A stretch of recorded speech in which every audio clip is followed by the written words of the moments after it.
Hey, thanks for tuning in. My name is William Eccles, and I thought I'd shoot a video for my viewers to see what new toys I picked up at Bladeshow 2012.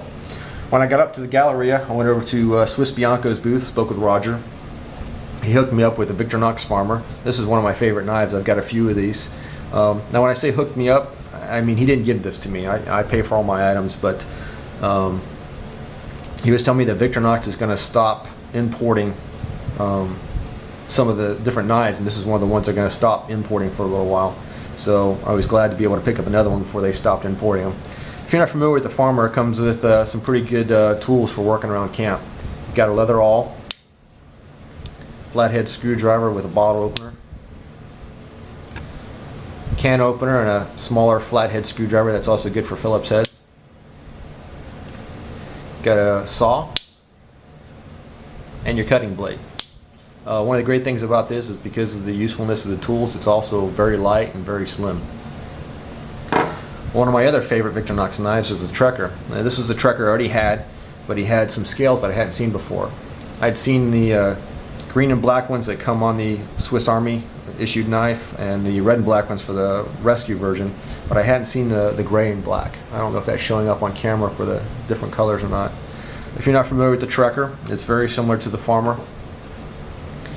You've got flathead screwdriver and a bottle opener, Phillips or a small flathead and can opener.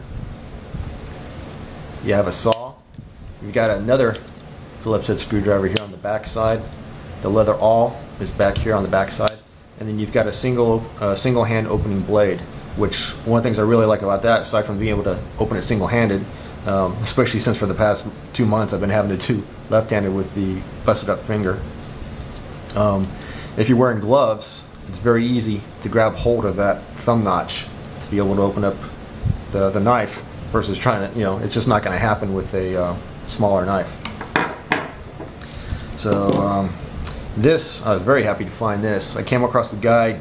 It's kind of, I don't know if he was running a pawn store or has a pawn shop business, but he had a bunch of different types of knives, and I saw he had this trade knife there. And I might mispronounce the name. It's Fecas, F-E-C-A-S is the trademark name on there. But I didn't know anything about the knife maker, but I saw it was a kind of a trade style, French trade knife styled knife, and I really liked the look of it. So I got back. I think I paid him 40 bucks for it.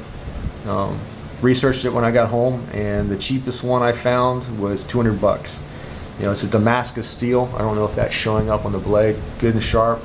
It's got some nice jimping up here on the top. The wood is made out of koa with brass rivets, brass pins. So, I was very, very, very happy with this. Saw Paul over at K-Bar. Picked up a new Dozer folding pocket knife. Nothing too fancy about this. It's just got a lock in the back, thumb screw to open it up, little belt clip. They're only 12 bucks, but I really like these for working out in the yard. If I lose it, I'm not going to cry. Then Kevin, what is Kevin's last name? I got his card right here. Kevin Price. I met him for the first time. Really nice guy. He's a young man, about 20 years old or so. He makes a lot of different tomahawks and knives, and I think he's making tomahawks for Dave Canterbury. But I got one of his mid-sized tomahawks. As a matter of fact, it was his last one. He had sold out, so I kind of talked him into giving me his display one at the end of the show. Comes with a belt frog and a blade cover. And I don't know if you can see the craftsmanship, but very, very, very nice work.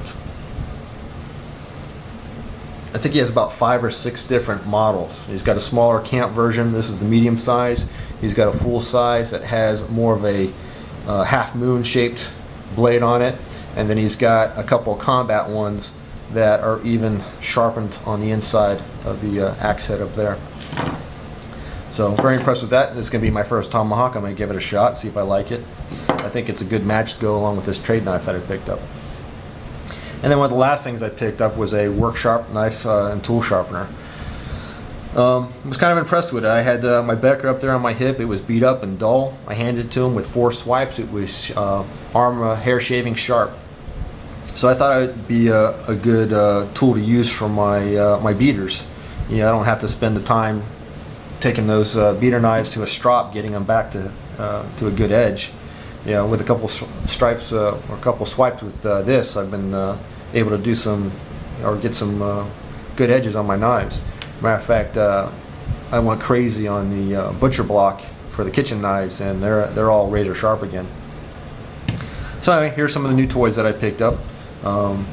If anybody has any questions about getting in contact with anybody, like Kevin on how to get these tomahawks, and he also makes knives, or getting hold of Swiss Bianco to find that rare Vectornox that nobody else has, just shoot me a message and I'll give you whoever's email or contact information that you're looking for. Thanks for tuning in. Be safe out there and enjoy your adventures.